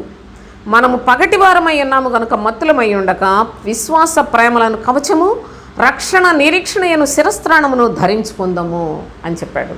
మెలకువగా ఉండేవారు పగటి సంబంధులు అనగా క్రీస్తు యేసు సంబంధులు, కేవలము యేసు సంబంధులు అందరూ కూడా మత్తులై ఉంటారు. రాత్రి వారి వలె నిద్రపోతులుగా ఉంటారు. వాళ్ళు నిద్ర మత్తులో ఉంటారు. వారు మరణములో ఉన్నట్లే చచ్చిపోయిన వాళ్ళతో సమానమని కూడా లేఖనాలు, చాలా చాలా మర్మయుక్తమైన లేఖనాలు, ఎన్నో వీడియోస్ నేను చేశాను సోదరులారా. అందుకే నాకు ఒక ధైర్యం ఉంది. ఎందుకంటే నేను చనిపోయేలోగా క్రీస్తునందలి సత్యమును నేను ఒక చోటే ఉండి చెప్తే కొద్ది మందికి చెప్పగలను కనుక యూట్యూబ్లో ఎలాగైనా సరే పెట్టాలి. ఇది ఏ విధము చేతనైనా సత్యాన్ని తెలుసుకునే వాళ్ళకి ఆ యొక్క విలువ తెలుస్తుంది, ఏనాటికైనా వాళ్ళు ఉపయోగించుకుంటారు అని నేను చనిపోయిన తరువాత కూడా దేవుని యందు ఆసక్తి కలిగిన వారికి ప్రయోజనార్థమై నేను ఈ ఛానల్లో నుండి అనేక సంగతులు నా తండ్రి కృపచేత వీటిని నేను వెల్లడి చేసి ఉన్నాను సోదరులారా. ఈ లేఖనములలో చాలామందికి ఇది అర్థం కాదు. అసలు కొందరైతే అసలు ఇలాంటి తెంగరదాని మాటలు వెంటనే నన్ను అసలు పట్టించుకోరు. కానీ ఇది నా దేవుని యొక్క సత్యమైన మాట. వెర్రి మాటలుగా కనిపించవచ్చు, కానీ వెర్రి మాటలు ఆడుచున్నారని ప్రభు యొక్క పరిశుద్ధులనే బోల్డ్ మంది నన్ను అలాంటి ఒక అల్పమైన దాన్ని ఏమనుకున్నా పర్వాలేదు. కానీ సోదరులారా, దేవుని యొక్క సత్యమును తెలుసుకొనుటకు కొందరికైనా తండ్రి అనుమతినివ్వమని చెప్పి నేను నా ప్రభువును వేడుకుంటూ ఉన్నాను. ఏ విధము చేతనైనప్పటికీ ఈ యొక్క సత్యాన్ని మీరు తెలుసుకోనండి. కేవలము యేసునందు మాత్రమే మీరు నమ్మిక ఉంచినట్లయితే ఆ పక్షమందు మీరు క్రీస్తుకు విరోధులే. ఎవరైనా కానీ బోధకులు కాదు, వినేవాళ్ళు కాదు. కానీ ఎవరైతే క్రీస్తు యేసునందు సంపూర్ణ విశ్వాస్యత కలిగి జీవిస్తారో వారే పరిశుద్ధులగుటకు, పరిపూర్ణులగుటకు, సంపూర్ణ సిద్ధి పొందిన వారగుటకు, నిత్య జీవానికి అర్హులగుటకు సహాయము లేక వాళ్ళకే ఉంది కనుక దేవుడు అనుగ్రహిస్తూ ఉన్నాడు కనుక అట్టి కృపను మనము సంపాదించుకోవాలని నేను మనఃపూర్వకముగా మిమ్మలను వేడుకుంటూ నా యొక్క ఉద్దేశాన్ని మీకు తెలియచేస్తూ ఉన్నాను. అయితే రాత్రి వారు నిద్రపోతారు, మత్తులుగా ఉంటారు. మనము పగటి సంబంధులము కనుక ఇతరుల వలె నిద్రపోక మత్తులము కాక మెలకువ కలిగి ఉందుము అన్నాడు. పగటివారు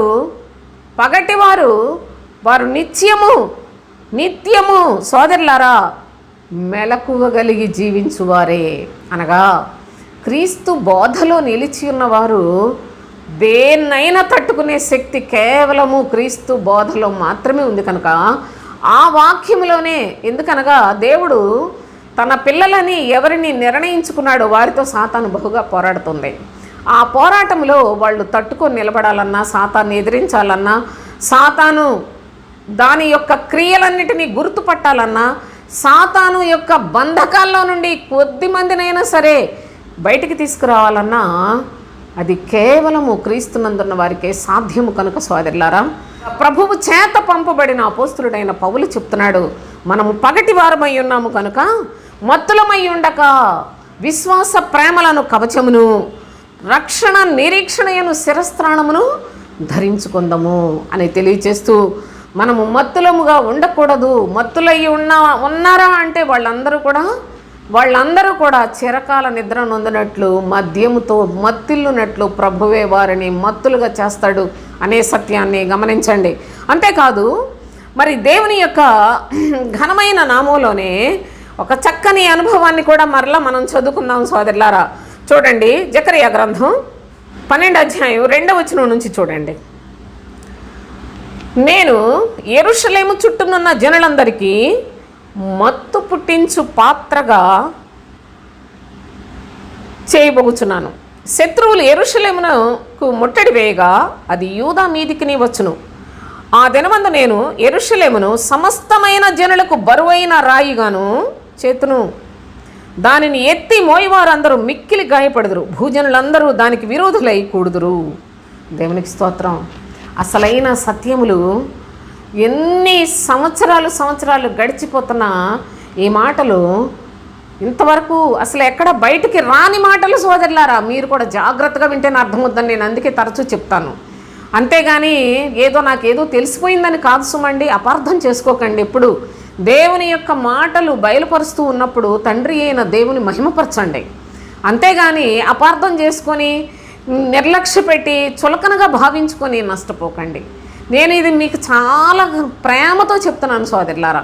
చూడండి, ఇక్కడ ఏమంటున్నాడంటే ఒక వింతైన క్రియ ప్రభువు చేయబోతూ ఉన్నాడు. అదేంటంటే, నేను యెరూషలేము చుట్టూనున్న జనులందరికీ మత్తు పుట్టించు పాత్రగా చేయబోచున్నాను. చూడండి, యెరూషలేము దాని చుట్టూనున్న ప్రజలందరికీ కూడా యెరూషలేమును మత్తు పుట్టించు పాత్రగా చేయబోతున్నాడట. శత్రువులు యెరూషలేమునకు ముట్టడి వేయగా అది యూదా మీదికి వచ్చును. శత్రువులు చూస్తే యెరూషలేము మీదికి ముట్టడి వేస్తూ ఉంటారు. ఆ శత్రువులు భలే విచిత్రంగా ఉంటాయి కొన్ని కార్యాలు. శత్రువులు అందరికీ అయిపోయింది, దీని పని అయిపోయింది, దీని సంగతి అయిపోయింది, ఇక మనందరం ముట్టడేసాం అనుకుంటారు. యెరూషలేం అంటే ఏంటండి అసలు? యెరూషలేం అంటే అది దేవుని పట్టణం సోదరులారా. అందులో ఉన్నవాళ్ళు ఎంత చండాలపు ప్రవర్తన కలిగి ఉంటే వాళ్ళందరూ యెరూషలేములో ఉన్నప్పటికీ దేవునికి విరోధముగా జీవించు వారందరూ నశించిపోతారు, కానీ శేషం ఉంటుంది.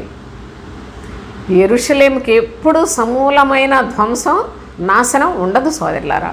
ఎందుకంటే అది యెహోవా కోరుకొనిన యెరూషలేం, అది యెహోవా నివాస స్థలమైన యెరూషలేం. లోకములో యెరూషలేం ఉంది, పరలోకమందున్న యెరూషలేం కూడా ఉంది. ఈ యెరూషలేము దాస్యంలో ఉంది ప్రస్తుతం. పైనున్న యెరూషలేము స్వతంత్రముగా ఉన్నది. ఆ వీడియోలు కూడా చేశాను. అయితే ఇక్కడ చూడండి, యెరూషలేము మత్తు పుట్టించు పాత్రగా చేయబోచున్నాను జనులందరికీ. ఇదెంత, దీన్ని నాశనం చేయటం మనకెంత పని, మనమేంటి చాలా పెద్ద మరి సైన్య సమూహంతో మంచి మరి బాంబులతో ఉన్నాం అనుకుంటున్నారేమో ఈ లోకంలో కూడా. నా ప్రియ సహోదరి సహోదరులారా, యెరూషలేమును ప్రభువే జనాలందరికీ కూడా ఒక మత్తు పుట్టించే పాత్ర, గుర్తుపెట్టుకోనండి. అంటే అందరూ కూడా ఆ యెరూషలేమును చూసి ఇదెంత, దీన్ని మనం పాడు చేయటం ఎంత, లేకపోతే దీన్ని లేకుండా చేయటం ఎంత, ప్రపంచ పటంలో లేకుండా చేయడం ఎంత అనేసి చాలా చులకనగా భావిస్తారు. అదే వాళ్ళు మత్తులో ఉన్నట్లు లెక్క. ఎందుకంటే దాన్ని ఎవడు ఏం చేయలేడండి, ఎవ్వరూ ఏమి చేయలేరు సోదరులారా. పైనుండి దిగి వచ్చుచున్న పరిశుద్ధ పట్టణము కూడా యెరూషలేమే కదా.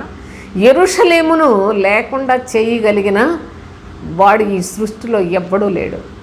అయితే ఏదో చేసేద్దాం, దాన్ని నాశనం చేద్దాం, దాన్ని లేకపోయినట్లయితే లేకుండా చేద్దాం అనుకుంటారు. ఎందుకంటే దేవుడు యెరూషలేము అనగా అసలు పరిశుద్ధమైన సంఘం. ఈ లోకమందున్న యెరూషలేము గురించి కూడా కాదు, కానీ ఆ యెరూషలేము కూడా కొంతమందికి వర్తిస్తుంది. చూడండి ఇక్కడ ఏమని చెప్తాడో తెలుసా? జకరియా గ్రంథం 1వ అధ్యాయంలో 14వ వచనం. కాబట్టి నాతో మాట్లాడుచున్న దూత నాతో ఇట్లా, నీవు ప్రకటన చేయవలసినదేమనగా సైన్యములకు అధిపతి యెహోవా ఇలాగ సెలవిచ్చుచున్నాడు, నేను యెరూషలేము విషయంలోను సియోను విషయంలోను అధికాసక్తి కలిగి ఉన్నాను. నిమ్మళముగా ఉన్న అన్ని జనుల మీద నేను బహుగా కోపించుచున్నాను. ఏలయనగా నేను కొంచెము కోపపడగా కీడు చేయవలనన్న తాత్పర్యముతో వారు నాకు సహాయులయ్యరి. ఎవడైనా ఆ యొక్క యెరూషలేమును పాడు చేయాలనుకున్నట్లయితే దేవుడు వాళ్ళ సంగతి చూస్తాడండి, వాళ్ళ సంగతి చూస్తాడు. నెక్స్ట్ ఇంకా ఏమని చెప్పాడో చూడండి, 17వ వచనం చూడండి. నీవు ఇంకను ప్రకటింపవలసినదేమనగా, ఇక నా పట్టణములు భాగ్యముతో మరి ఎక్కువగా నింపబడును, ఇంకను యెహోవా సియోనును ఓదార్చును, యెరూషలేమును ఆయన ఇకను కోరుకొనును. ఇక నుండి యెరూషలేమును కోరుకుంటున్నాడు అన్నాడు. ఇదంతా ఎవరి గురించి? ప్రభు అయిన యేసుక్రీస్తు లోకములోనికి వస్తాడు. క్రీస్తు కట్టే శ్రేష్టమైన ఆయన తన శరీరమును దేవాలయము గురించి మాట్లాడుతూ ఉంటాడు. ఈ ఆలయమును పడగొట్టుడి, 3 దినాల్లో దీన్ని లేపుతానన్నాడు. ఆయన తన శరీరమును దేవాలయమును గూర్చి ఈ మాట చెప్పాను అనే సంగతిని తర్వాత గ్రహించారు శిష్యులు కూడా. అయితే నేటి దినాన తండ్రి మన వరకు కూడా ఆ శ్రేష్టమైన సంగతులు తీసుకొచ్చినందుకు దేవునికి స్తోత్రం చెల్లిస్తూ ఉన్నాను. అయితే ఆయన యెరూషలేమును ఇకను కోరుకొనును. యెరూషలేమును అనగా అక్కడ ఆ ప్రజలు, యెరూషలేం అంటే అది ఒక 5 అక్షరాల పేరు, దాన్ని బట్టి కాదు, అక్కడున్న ప్రజలు ప్రభువు కోరుకొనిన ప్రజలు. అక్కడున్న సింహాసనము దావీదు సింహాసనము. ఆ యొక్క ప్రదేశము సృష్టికర్త శరీరధారిగా తన ప్రియకుమారుని లోకములోనికి పంపించిన అతి శ్రేష్టమైన ఒక పరిశుద్ధమైన పట్టణానికి సంబంధించినది. కనుక ప్రభు అంటున్నాడు, ఇది మొదలుకొని ఇకను కోరుకొనును, ఇక నుండి కోరుకుంటాడట. అంతేకాదు దానిని ఎవరన్నా ఏదన్నా చేయాలనుకుంటే వాళ్ళ మీద నేను నా కోపాన్ని చూపిస్తానని చెప్తాడు. అంతేకాకుండా 2వ అధ్యాయంలో చూడండి, 2వ అధ్యాయం 12వ వచనం. మరియు తనకు స్వాస్థ్యమని యెహోవా ప్రతిష్ఠితమైన దేశంలో యోదాను స్వతంత్రించుకొనును, యెరూషలేమున ఆయన ఇకను కోరుకొనును. 3వ అధ్యాయం 2వ వచనంలో సాతాను యెహోవా నిన్ను గద్దించును, యెరూషలేమును కోరుకుని యెహోవా నిన్ను గద్దించును. యెరూషలేమును కోరుకొను యెహోవా, యెరూషలేమును ఇకను కోరుకొనును. యెరూషలేము పాడైపోయిన స్థలములన్నిటినీ మరలా బాగు చేయును. శేషాన్ని ఉంచుకుంటూ వచ్చాడు. దాన్ని కట్టడానికి ఆయన ఉద్దేశం కలిగి ఉన్నాడు. దాన్ని స్థాపించి స్థిరపరుస్తాడు. అంతేకాదు ఆ యొక్క యెరూషలేము మహారాజ పట్టణము అని చూడండి. మత్తయి సువార్త 5వ అధ్యాయంలో, మత్తయి సువార్త 5వ అధ్యాయం 35వ వచనం చూడండి. భూమి తోడనవద్దు, అది ఆయన పాదపీఠము. యెరూషలేము తోడనవద్దు, అది మహారాజు పట్టణము, మన రాజు అయిన దేవుని యొక్క పట్టణము. దాన్ని ఎవడో ఏమీ చేయలేడు, సరికదా? అందరూ ఊరక దాన్ని ఏదోటి చేద్దామని చెప్పి రేగుతూ ఉంటారు. అందుకనే ఇక్కడ ఏమన్నాడో తెలుసా? యెరూషలేమును మత్తు పుట్టించు, దాని చుట్టూనున్న జనములందరికీ కూడా మత్తు పుట్టించు ఒక పాత్రగా చేయబోతున్నాను. శత్రువులు యెరూషలేమునకు ముట్టడి వేయగా అది యూదా మీదికి వచ్చును. ఆ దినమందు నేను యెరూషలేమును సమస్తమైన జనులకు బరువైన రాయిగా చేతును. బరువైన రాయి. యెరూషలేమును ఎలా చేస్తాడట? బరువైన రాయిగా చేతును. దానిని ఎత్తి మోయవారందరూ మిక్కిలి గాయపడదురు. దాన్ని ఎవరైనా ఏదైనా చెయ్యాలి అనుకుంటే వాళ్ళందరూ మిక్కిలి గాయపడదురు. ఆ బరువైన రాయిని ఎత్తలేక చచ్చిపోతారు సోదరులారా. అంతేకాదు భూజనులందరూ దానికి విరోధులై కూడుదురు. దేవుని యొక్క మహారాజు పట్టణం అనగా దేవుని నివాస స్థలానికి అందరూ విరోధులైపోతారట. అందరూ మన ప్రభువుని ఎలాగంటున్నారు అలాగంటున్నారని మనం ఆలోచించాల్సిన పని లేదు సోదరులారా. నిజంగా ఈ లేఖనాలు చదివినప్పుడు నాకు చాలా ధైర్యం వచ్చింది. నా తండ్రి వీటిని తెలియచేసినప్పుడు నాకు ఒకటే అనిపించింది, ప్రభువా చివరికి సృష్టి అంతా లయమైపోతుంది, మిగిలేది శేషము నీ యొక్క శ్రేష్టమైన సంఘమే, పరలోక రాజ్య సంబంధమైన క్రీస్తు బోధయందు నిలిచియున్న ఆత్మ సంబంధమైన సంగతులతో తేజరిల్లుతున్న నీ సంఘమే చివరికి నిలిచి ఉంటుంది. సమస్తమైన దేశములన్నీ కూడా యెరూషలేమును శత్రువులైపోతారు సోదరులారా.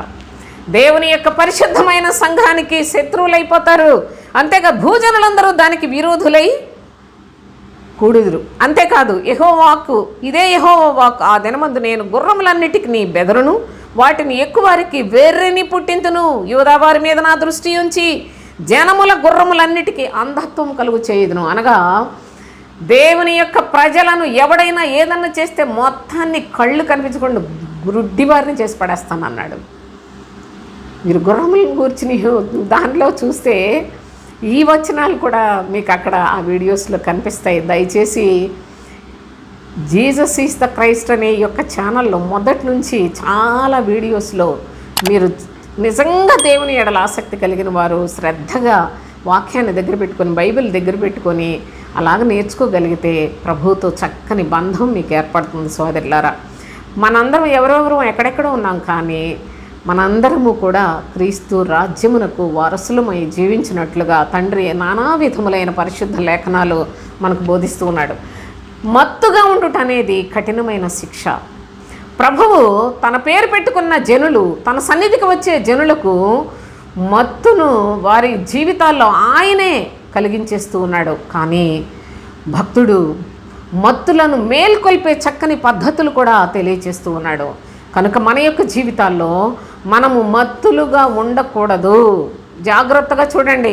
మనము మత్తులము కాకయుందము, మనము పగటి వారుగా ఉన్నాము కనుక, క్రీస్తునందు ఉన్నాము కనుక విశ్వాస ప్రేమలను కవచము రక్షణ నిరీక్షణను శిరస్త్రాణమును ధరించుకొని సంపూర్ణముగా పరిపూర్ణతలోనికి క్రీస్తు స్వరూపంలోనికి మార్పు చేసుకోవటానికి విశ్వాస జీవితాన్ని దినదినము ఆత్మీయ జీవితంలో అభివృద్ధి పొందాలండి. మనకేదో చర్చికి వెళ్తున్నాం, కొన్ని విషయాలు నేర్చుకున్నాం, మనకేదో తెలిసిపోయింది అనుకొని పొరబడకూడదు సోదరులారా. మనం వెళ్తున్న చర్చిలో ఏదో చెప్పేస్తున్నారు అదే సర్వస్వం అని మోసపోకూడదు సోదరులారా. దేవుని యొక్క పరిశుద్ధ లేఖనాలలో ఎక్కడైనా పక్షి కూడా ఆహారం ఇక్కడ దొరకపోతే వేరే దేశాలకు వెళ్ళి ఆహారాన్ని సంపాదించుకుంటుంది. మనుషులకే బుద్ధి జ్ఞానం లేని గుర్రముల వల్ల కంచరగాడిదల్లాగా ఉండకండి రా బాబు అనేసి అందుకే భక్తుడు తెలియచేస్తాడు.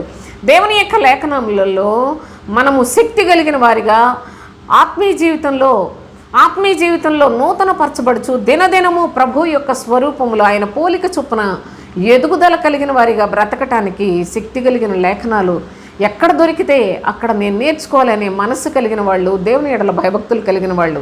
కానీ ఈ సంఘంలోనే ఇక్కడే ఏదో నాటుకుపోయి ఇక్కడే పాతుకుపోయి మా పూర్వం నుంచి ఇక్కడే ఉన్నామంటే మొత్తం అందరూ కూడా మత్తులే. ఈ మత్తులోనే వారి యొక్క జీవితాలను ప్రభువు సర్వనాశనం చేయడానికి కూడా సిద్ధపడుతూ ఉన్నాడు.